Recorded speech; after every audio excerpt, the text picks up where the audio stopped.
welcome to FedScoopTV. I'm sitting here with Dr. Ron Ross, who's a NIST Fellow. Welcome. Thanks for having me today. Sure. Which management challenges do today's tech trends present? What have you seen? I think for management today with the current IT infrastructure, the biggest challenge is in managing complexity. The technology is more affordable than it ever has been. We're buying a lot of it and we're using it to the maximum extent. And when you see that kind of situation, these infrastructures grow and grow and grow and become more complex. So in managing that complexity is really the top issue for us, because if we can't get a handle on that complexity, it's very difficult to protect those assets. And so I think you're going to see most of the senior leaders today trying to do things to streamline the IT infrastructure, make it more efficient, and then when they do that, they get a better opportunity to deploy the right controls, the security controls that are necessary to protect the organization's mission and business operations. Mm-hmm.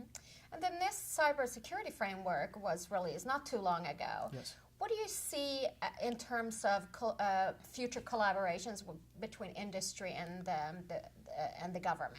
Well, the framework was very important. NIST spent a lot of time during the past year having workshops all around the country. There was an unprecedented collaboration between the public and private sector. And at the end of the day, we're all trying to do what's best to help protect critical infrastructure, our critical federal systems. And industry plays a very important role in that, because that's where the innovation comes from, and all the new technologies, the things that we depend on, not only to do the processing, storing, and transmitting of information, but also to protect those assets as well. So this public-private partnership that was exemplified by the framework development work is just the starting point. Now that framework has been published and completed, we're going to go through iterations where it'll be updated and improved over time. And folks have to try it out. They're going to have to get used to the new framework and starting to use it. And we're going to learn a lot during that process, and that'll drive future improvements as well. Mm-hmm. And you mentioned new technologies. Mobility is obviously a hot topic. And how do you enable a mobile government? Well, it's interesting because we have the ability now with the new technology to do so many things we never did before. But there are challenges with mobility and the smaller form factor devices. And I think the biggest challenge for us is to make sure that whatever device we're using, we have the appropriate level of security on that. So we've got a situation where who you are, where you are, and what type of information you're looking to get access to.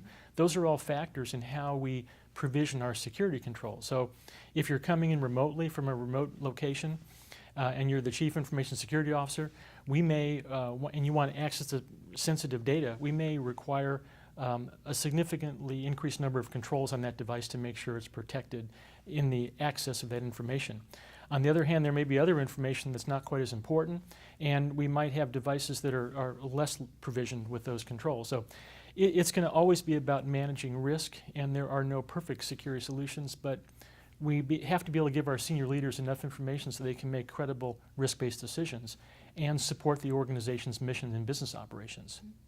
And with mobility also comes a bring your own device policy. What are some of the challenges with bring your own device and some of the challenges specific to your organization? Well, I think our organization is no different than any other organization. We all love the technology, and everybody wants to be able to bring their own device because it's easier to carry one device versus two. But there are challenges. On that device, when you're using a single device, especially if it's the employee's device, you'll be commingling information from the business or the federal agency and the employee's personal information, which could include photos of their kids or whatever they have on that smartphone or their tablet. So how that information is kept separated, and we have technologies that allow us to do that, but those are issues that have to be confronted. What happens if the phone is stolen or it gets misplaced, and the organization has to wipe the information off the smartphone and all the pictures are on there from the family going back a decade?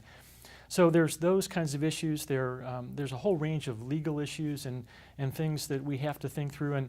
And the technology is moving so fast.